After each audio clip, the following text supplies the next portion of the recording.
Hello, good morning, नमस्कार, सभी का स्वागत है पावर ऑफ नॉलेज लीगल मेरे इस चैनल पे। आई होप सब अच्छे से पढ़ाई कर रहे होंगे, कंपटीशन में लगे होंगे। हम बायोलॉजी सीरीज़ कर रहे हैं आजकल।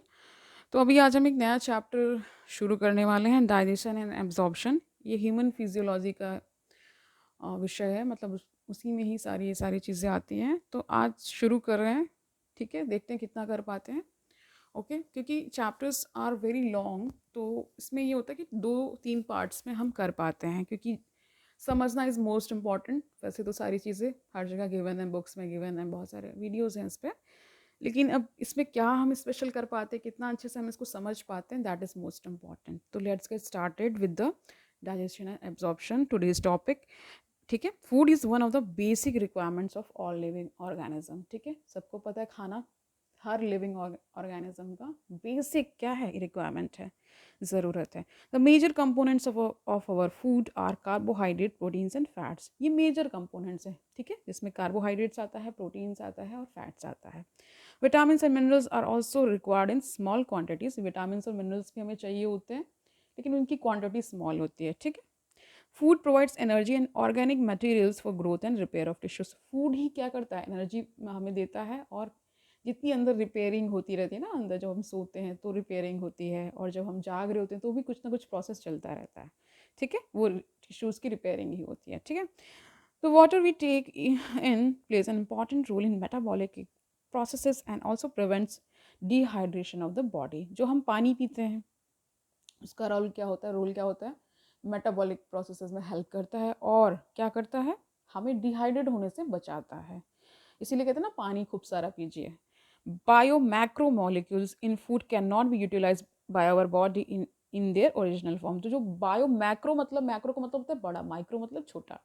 ये जो कंपोनेंट्स होते हैं, जो मॉलिक्यूल्स होते हैं, ये हमारे फूड में, ठीक है, ओरिजिनल फॉर्म में अब्जॉर्ब नहीं हो पाते। ठीक है, they have to be broken down and converted into simple substances in the digestive system. उनको फिर ब्रेक डाउन कर किया जाता है बॉडी के द्वारा। ठीक है, फिर उनको सिंपल सब्सटेंस में हो जाते हैं, तब उनका एब्जॉर्प्शन होता है। ठीक है, this process of conversion of complex food substances to simple absorbable form is called digestion. यानी डाइजेशन की डेफिनेशन क्या बनती है कि जो कॉम्प्लेक्स मॉलिक्यूल्स हैं जो हम खाते हैं, ठीक है, उनको सिंपल फॉर्म में करके, ठीक है, और ताकि वो एब्जॉर्प्शन का प्रोसेस हो चुके, सिंपल एब्जॉर्बेबल फॉर्म में उसको कन्वर्ट करना ही डाइजेशन कहलाता है। Clear? And is carried out by our digestive. ये किसके द्वारा कैरी किया जाता है, डाइजेस्टिव सिस्टम करता है, by mechanical and biochemical methods. General organisation of human digestive system given है, देखिए यहाँ पे, the human digestive system consist of alimentary canal and the associated glands. अब जान लीजिए एलिमेंट्री कैनाल क्या है। The alimentary canal begins with an anterior opening the mouth. मुंह से ही शुरू हो जाता है डाइजेशन, सबको पता है ना। And it opens out posteriorly through the anus. यहाँ से शुरू हो रहा है और सबको पता है एनस में इसका एंड हो रहा है। वहीं से पूरा बॉडी एक्सक्रीट आउट कर देती है। जो आपका एक प्रोसेस होता है, खाने का इंजेशन होता है और निकालने का इजेशन। ठीक है, समझ गए? There is a difference between excretion and egestion. Egestion का मतलब है जो सॉलिड मटेरियल निकलता है बॉडी से ना, मल। एक्सक्रीशन जो लिक्विड है, जैसे जिसे मूत्र बोलते हैं ना हिंदी में।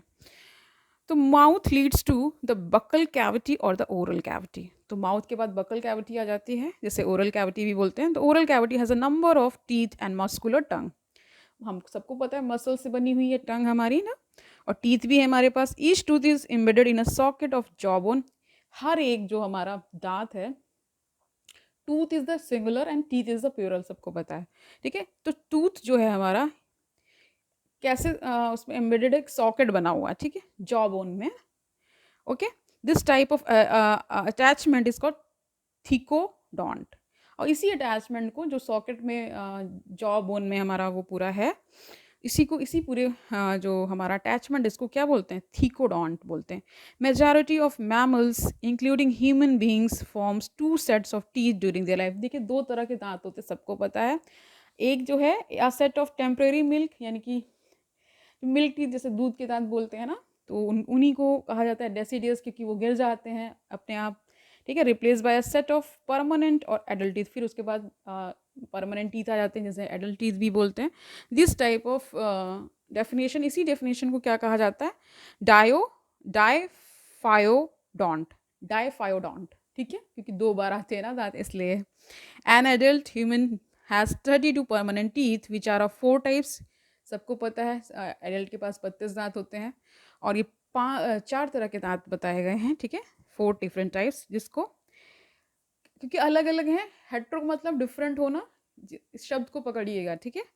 तो देखिए जो इनके नाम है वो है incisors, canine, premolars and molars. Arrangement of teeth in each of the upper and lower jaw in the human is क्या है। देखिए इंसीजर्स से को आई से डिनोट कर रहे हैं, कैनाइन को सी से, प्रीमोलर्स को पीएम बोल रहे हैं और एम को मोलर्स को एम शॉर्ट में बोल रहे हैं। तो एक डेंटल फॉर्मूला बन जाता है जिसे बोलते हैं 2 1 2 3, ठीक है, ओके, समझ गए। The hard chewing surface of teeth made of enamel helps in the mastication of food. The tongue is a freely movable muscular organ attached to the floor of the oral cavity by the frenulum. देखिए फ्रेनलम वो है जो कि क्या करता है, oral cavity जो हमारी है, ठीक है, उससे अटैच कर देता है किसको, टंग को, उसी जो अटैचमेंट है उसी को फ्रेनलम बोलते हैं, FRENULUM, ठीक है। The upper surface of the tongue has small projections, ठीक है, called papillae, है ना, some of which bear taste buds। अब देखिए यहाँ पे टेस्ट बड्स भी होते हैं, अगर टेस्ट बड्स ना हो तो हमें किसी भी खाने का स्वाद नहीं मिलने वाला, ठीक है। The oral cavity leads into a short pharynx which serves as a common passage for food and air। oral cavity ही किस पे लीड कर जाती है, pharynx पे, ठीक है, जो कि क्या है, कॉमन पैसेज है फूड और एयर के लिए। Oesophagus and trachea, trachea is the wind pipe and oesophagus is the food pipe, ठीक है, opens into pharynx, ठीक है। A cartilaginous flap called epiglottis prevents the entry of food into the glottis, opening of the windpipe in during swallowing। देखिए जब खाना जा रहा होता है ना तो जो ग्लॉटिस होता है वही क्लोज कर देता है ना, तो ये जो epiglottis prevents the entry of food into the glottis. तो ग्लॉटिस क्या है, ओपनिंग ऑफ विंड पाइप है, और एपिग्लॉटिस उसे प्रिवेंट कर देता है। अगर खाना और पानी आप पी रहे हैं तो कई बार किसी को खांसी आ जाती है, वो खांसी इसी वजह से आती है, तो कई बार खाना विंड पाइप में चला जाता है, इस वजह से खांसी आती है, हमेशा ध्यान रखिए। इसीलिए कहते हैं बात नहीं करनी चाहिए खाना खाते हो, है ना, फोकस करना चाहिए खाना खाने में। The esophagus is a thin, long tube which extends posteriorly, passing through the neck, है ना, thorax and diaphragm, leads to the J-shaped bag-like structure called stomach। और देखिए आपका जो स्टमक है उसका स्ट्रक्चर कैसे, जे जैसे होता है ना इंग्लिश अल्फ़ाबेट में, उस टाइप का है, सिमिलैरिटी है, नॉट एग्जैक्टली बट दिखता है ऐसे, तो सब मान लिया जाता है जे शेप्ड है, ठीक है। A muscular gastroesophageal regulates the opening of esophagus into stomach, और ईसोफेगस ही फिर स्टमक में जा रहा है, ठीक है। इसलिए खाना जब आप खाते हैं तो फूड पाइप्स यानी स्टमक में ही जाता है ना, फूड पाइप के थ्रू, ओके। अब देखिए the stomach located in the upper left portion of the abdominal cavity has 3 major parts. क्या 3 मेजर पार्ट्स हैं वो देख लीजिए। A cardiac portion into which oesophagus opens, एक कार्डियक पोर्शन है जो जहाँ पे कहाँ खुलता है, ठीक है, तो कहते हैं cardiac portion into which the esophagus opens, a fundic region and a pyloric portion which opens into the first part of the small intestine। Small intestine is distinguishable into 3 regions: she-shaped duodenum, a long coiled middle portion jejunum and a highly coiled ileum, ठीक है। इसमें देखिए अब stomach का भी 3 तरह से distribution हो रहा है, तो देखिए इसमें क्या है, जो आपका सी शेप्ड है अंदर ही स्टमक है, तो वहाँ क्या है, सी शेप्ड जो स्ट्रक्चर है उसको बता दे रहे हैं डिओडेनम, नाम सुना होगा आपने। देखिए एक लॉन्ग कॉइल्ड मिडिल पोर्शन है उसको जीजेनम बोल रहे हैं, जीजुनम, एंड हाईली कॉइल्ड जो बहुत ज़्यादा कॉइल्ड है। कॉइल्ड का मतलब है कॉइलिंग, देखिए ना आपने किसी वायर की कॉइलिंग होती उस तरह से ही है ना, बहुत ट्विस्टेड है अंदर ही, ठीक है, उसको बोल दे रहे हैं इलियम, ठीक है। The opening of the stomach into the duodenum is guarded by a pyloric sphincter, ठीक है। It ileum opens into large intestine, जो इलियम है वो लार्ज इंटेस्टाइन में जाके खुलता है, ठीक है। It consist of caecum, colon and rectum, ठीक है। Caecum is a small blind sac which hosts some symbiotic microorganism। देखिए सीकम में ही क्या होते हैं, symbiotic microorganism होते हैं। a narrow finger like tubular projection, जैसे एक फिंगर हो ना पतली सी, उसका वैसा ही है। the vermiform appendix which is vestigial organ arises from the caecum. देखिए वर्मीफॉर्म अपेंडिक्स अब वेस्टिजियल ऑर्गन में आता है क्योंकि अब इसका कोई यूज़ नहीं है, ठीक है, लेकिन ये कहाँ से आता है, सीकम से ही आता है, ठीक है। अब देखिए इसमें एक वर्ड आया सीकम भी, वर्ड कीकम, जो भी प्रोनाउंसिएशन देख लीजिएगा, ठीक है, सबको पता ही है कि इनके जो प्रोनाउंसिएशन डिफरेंट होते हैं, ठीक है। The caecum opens into colon, colon colon भी आपने पढ़ा ही होगा। The colon is divided into 3 parts, ठीक है, an ascending, a transverse and a descending part, ठीक है। The descending part opens into rectum which opens out through the anus, समझ गए। The wall of alimentary canal from oesophagus to rectum possesses 4 layers होती हैं इसमें, लेमनिम सेरोसोसा, serosa, muscularis, सब म्यूकोसा एंड म्यूकोसा। देखिए इसमें जो जो एलिमेंट्री कैनाल की पूरी जो वॉल है, जो कि ईसोफेगस से स्टार्ट होकर के रेक्टम में मतलब पूरा उसका एंड हो रहा है, और इसमें इसी में 4 लेयर्स पाई जाती हैं, ठीक है, जिसको नाम दे दिए गए हैं सेरोसा, मस्कुलरिस, सब म्यूकोसा एंड म्यूकोसा, ठीक है। Serosa is the outer most layer, सबसे बाहरी लेयर है, and is made up of thin mesothelium या epithelium of the visceral organs with some connective tissues होते हैं। Muscularis is form by smooth muscles usually arrange into an inner circular and outer longitudinal layer. An oblique muscle layer may be present in some regions. The submucosa layer is formed of loose connective tissues containing nerves, blood and lymph vessels. In duodenum, glands are also present in submucosa. अब देखिए glands कहाँ present होते हैं, ये question पूछा जा सकता है, तो ये बात यहाँ पे हो रही है। तो glands are also present in submucosa में। The inner most layer lining in the lumen of the alimentary canal is the mucosa, ठीक है, समझ गए।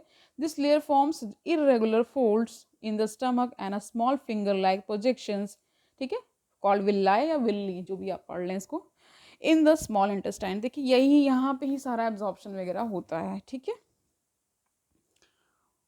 Okay. The cells lining the villi produce numerous microscopic projections called microvilli giving a brush border appearance. These modifications increase with surface area enormously. Villi are supplied with a network of capillaries and a large lymph vessel called lacteal, ठीक है। Mucosal epithelium has goblet cells which serves secrete mucus that help in lubrication. लेकिन lubrication कौन दे रहा है, ठीक है, mucosal epithelium दे रहा है, ठीक है, वो म्यूकस सिक्रेट कर रहा है, तो उससे भी क्या होता है, फिसल जाना एक तरह से ना, उसमें चिकनाहट ला रहा है ताकि खाना अच्छे से अपने हिसाब से वो जाता रहे, ठीक है। Mucosa also forms glands in stomach, gastric glands बनाता है ये mucosa, and crypts in between the basis of the villi in the intestine, ठीक है। All the 4 layers show modification in different forms of the alimentary canal. अब देखिए digestive glands थोड़ा सा कर लेते हैं, फिर वाइंड अप करते हैं।